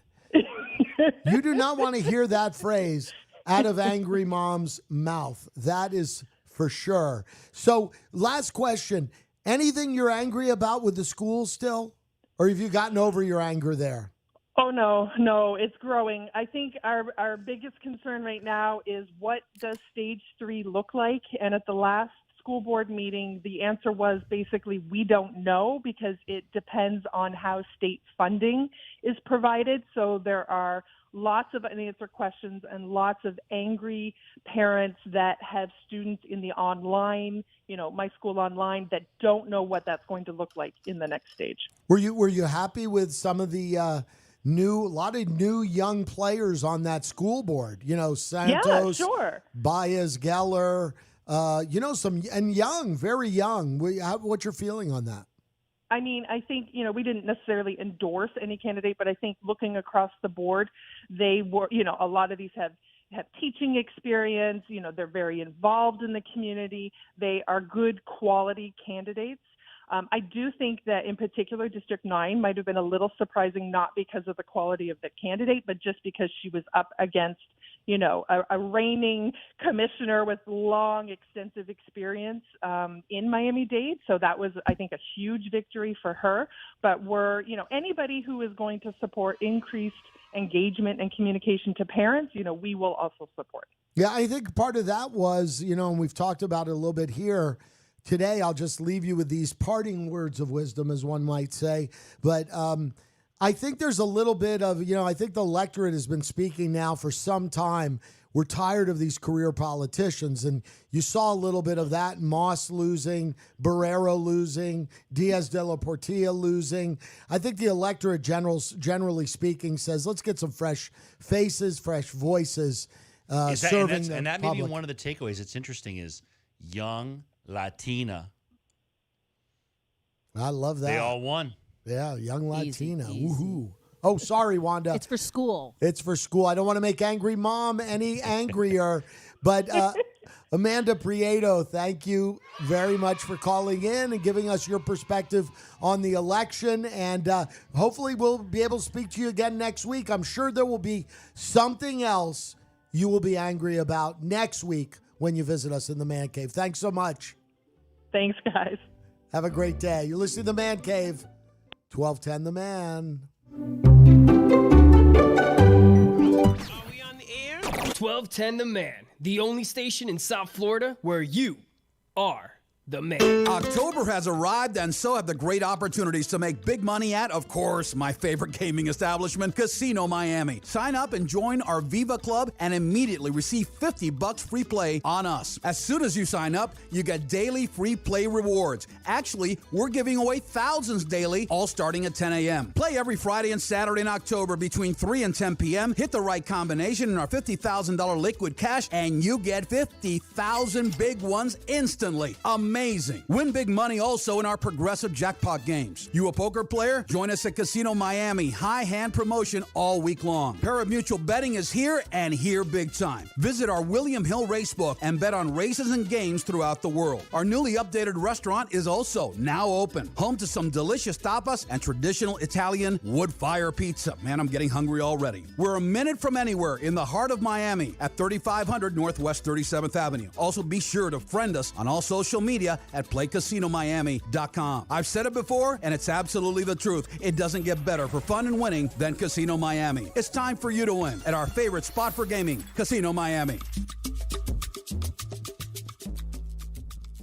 Hi, this is Andy Corge from the Man Cave. Have you been stuck inside your home like me? Tired of looking at those old worn-out floors and rugs like I was? Then do what I did and call my friend for over 30 years, Mighty Joe Klein from Empire Today Flooring. With Mighty Joe and Empire Today Flooring, this is what you will get. Joe's carload of samples to choose from, all from the comfort of your home. The latest styles in carpet, laminate, hardwood flooring, wood-like tile, and waterproof vinyl. Instant pricing, and with your good credit, get instant credit approval for up to 4 years. Once you've chosen your new floor, set up installation. Many times, that installation occurring the very next day. And here's the best part. You get a low price guarantee and warranties backed by the largest flooring company in the country that's been around over 60 years, Empire Today Flooring. Call Mighty Joe today and set up your appointment for a free estimate, 305-753-1514. That's 305-753-1514. Be sure to leave a voicemail message. Joe's a mighty busy guy and doesn't answer when he's with customers. 305-753-1514 for the lowest prices on your new floors with Mighty Joe at Empire Today Flooring. Attention truck drivers, attention owner-operators. How would you like to make six figures a year and see the country at the same time? GMC Trucking is offering you a once-in-a-lifetime opportunity. Call them now to join this lucrative opening. 305-896-5532. 305-896-5532. Join one of the nation's top trucking companies and receive, besides six figures a year, the following benefits: a fuel card, dental insurance, 401k, liability insurance, no forced loads, trailer provided, and 24/7 dispatch service. It doesn't get much better. Make six figures a year. Call GMC Trucking right now. Don't delay. 305-896-5532. That's 305-896-5532. Provide you and your family with huge income by joining our drivers network. Call GMC Trucking now. 305-896-5532. It's now your time to make big money. Be a part of the show and reach out to us on accidentlawfirm.com text line 786-377-4MEN. That's 786-377-4636. Welcome to the Man Cave. Coral Gables attorney David Winker. David Winker. I'm here with David Winkler. Hey, don't wait. David Winker. This is amazing. Mr. Winker. David Winkler. Winker. Winkler, Winkler. It doesn't matter. Right. Hey, everybody. Grant Miller here. I'm with David Winker. Winker. How about that? Did I get it right? That was perfect. The Man Cave. The Fonz be with you. With Andy Corge.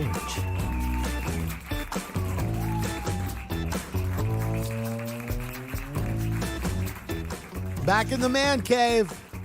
Thanks for joining us. 786-359-4756. And we have Christina on the line. No, is this angry your wife? Angry wife. This is You're Christina, who I met last night. Charming woman. I got to tell you, no offense there, David. I outkicked my coverage. Oh, way outkicked your coverage. I mean, my gosh. But nice to have you in the man cave, Christina. How That's are why you? she's so angry. Always a pleasure, guys. Let me ask you a question Yes. because I just learned, and I'm turning you in now. I just learned We that got the receipts. You voted for Trump. I did. And I'm curious because I would have never guessed that of you. Right. What got you to vote for Trump? What was it exactly? I'm curious. One thing is I am truly, I do lean more conservative, but I am one of those people that are not, I have disassociated myself from the Republican Party because I think it's gone to extremes.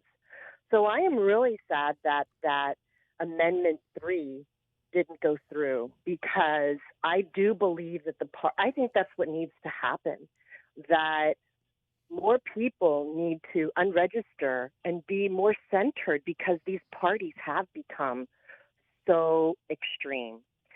Now, my vote for Trump wasn't one that I was like so happy about. I didn't vote for him. It was the first time in an election that I didn't vote for a Republican president in 2016. I voted for Hillary because for every reason to dislike Trump. I do think that at the end of the day, when I was listening to the Trump impeachment trials on NPR, one of my takeaways in just listening to them and not really know, and I'm not a person that's super political either, but listening was all the stuff about Hunter Biden and all the money he was making, and then to see Biden kind of deny all of that. So I'm not saying Trump was great, but to me, I'm just like, okay, so they're both, sorry to say, scumbags, and we're both dealing with lowest common denominators, and we should have had better choices. But to use now, I feel like the pandemic as Trump handled it so wrong. Like Biden said, he called Trump a xenophobe. This is why I ended up voting for Trump, because I feel like I don't need higher taxes. All these businesses that have come out that are dead now, gone during this pandemic, we need less taxes. Those are the people that are going to help the economy come back up. And to now bring in higher taxes, I don't think is what we need. That is why I did my vote. Is it a happy vote that I voted for Trump and that I'm proud of it? No, because I feel like we do deserve better. But that's how I based my decision. Lesser of two evils. It was kind of like the devil that I knew, and the economy was doing well before the pandemic. And I've never, ever since I started paying attention to politics in my 20s, I've never liked Biden. Really?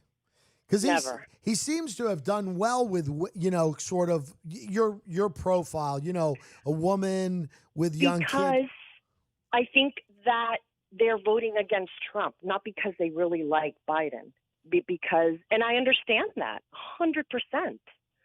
I didn't make my decision, and David can even tell you, I went back and forth up until 2 weeks ago. No, it was the second debate. It was the second debate where I think the first time you said, we were watching the debate together, and she looked at me and was like, I'm done. I can't vote for Biden. It really was. I gotta defend my wife. It wasn't that you were like, I'm voting for Trump. It was really, I'm not voting for Biden.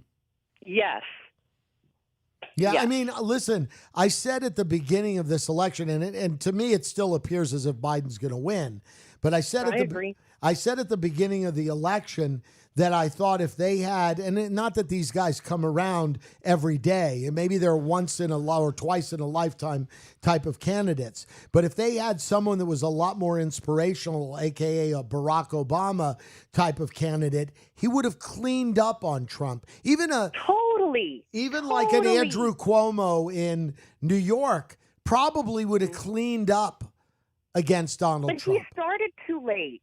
Had he started earlier, he could have done. That could have been it. But it's a disaster. Like, listen, Biden's probably going to win. It looks like that.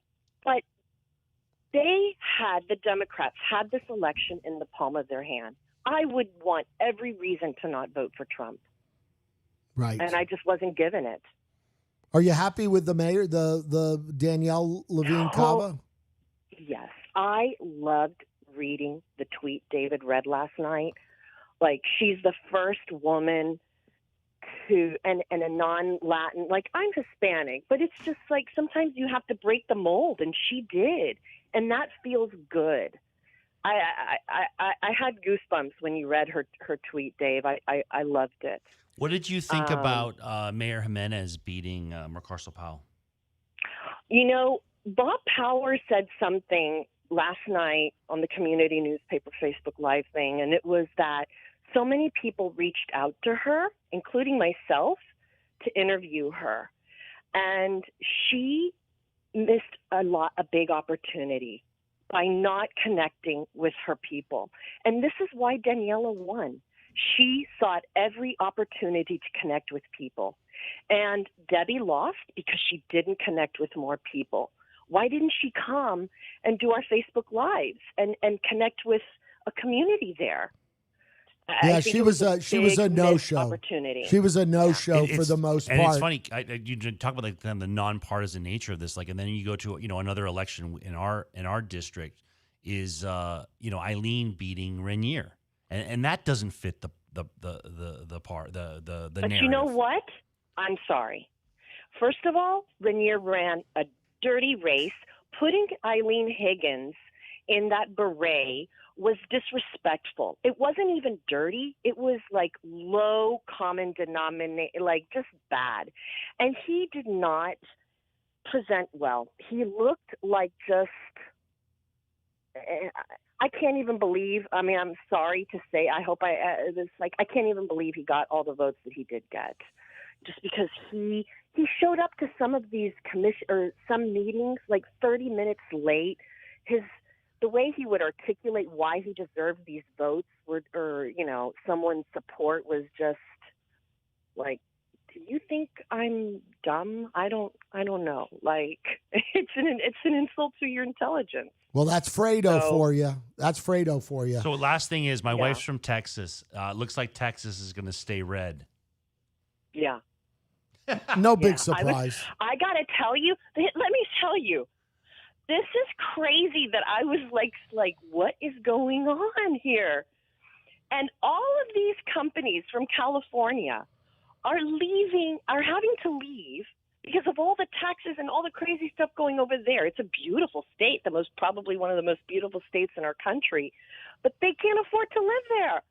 And now they're going to Texas, and they want to do the same thing over there. And I'm like, oh, my God. Well, hopefully somebody can do something with Texas. My gosh, But between all those Aggie fans over there, yeah, the rest of it. Well, I appreciate you calling in, Christina. Thanks for joining us. You. We're Thanks. finishing up the show, so I angry. will get little David back home quickly. I promise you. I'm going to go do my own show today at 1 p.m. Facebook Live on Miami Community Shameless Newspaper. plug. Who you have on? Yeah. Who do I'm you- going to have on Dr. Michelle Weiner, and we're going to talk about ketamine-assisted therapy for fibromyalgia. So tune in, everybody. She's great. Okay.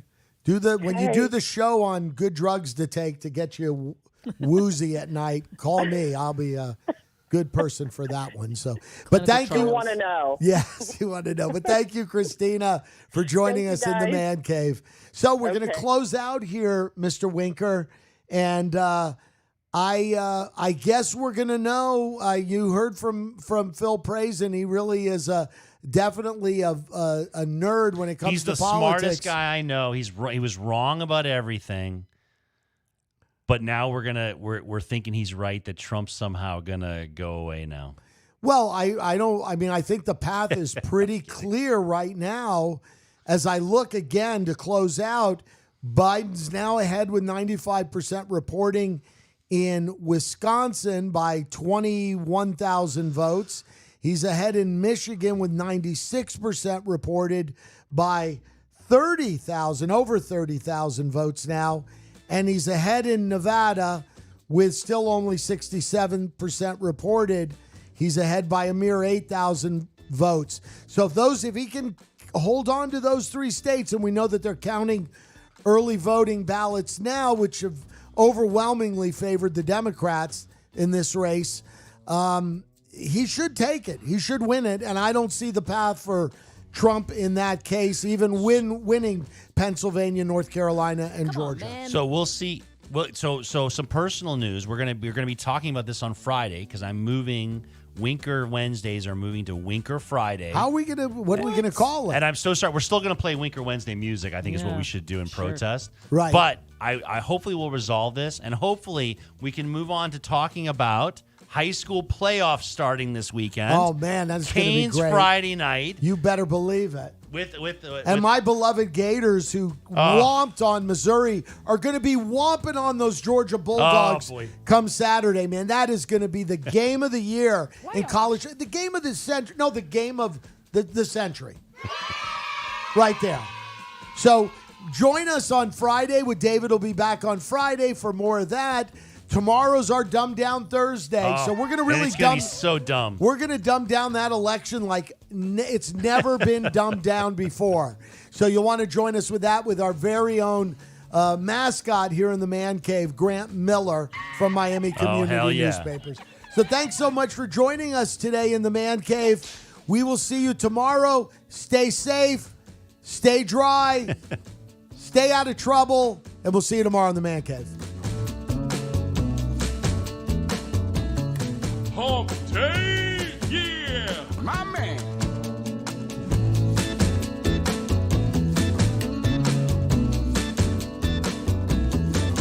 Welcome to the Man Cave with Andy Corge. Are we on the air? 1210 The Man, the only station in South Florida where you are the man. Hey everybody, this is Tony Kaladiud from The Man. If you're suffering from erectile dysfunction at any level, then pay close attention. You don't have to have ED pills just to have a sex life. If Viagra or Cialis aren't working, if you're frustrated by the high cost or suffering other side effects, there is a better way. Men's Health Medical Care. 305-409-7555. 305-409-7555. No pain, no needles, no surgery. Get back to natural functionability. Happy life, happy wife. 305-409-7555. 305-409-7555. Attention truck drivers, attention owner-operators. How would you like to make 6 figures a year and see the country at the same time? GMC Trucking is offering you a once-in-a-lifetime opportunity. Call them now to join this lucrative opening. 305-896-5532. 305-896-5532. Join one of the nation's top trucking companies and receive, besides 6 figures a year, the following benefits: a fuel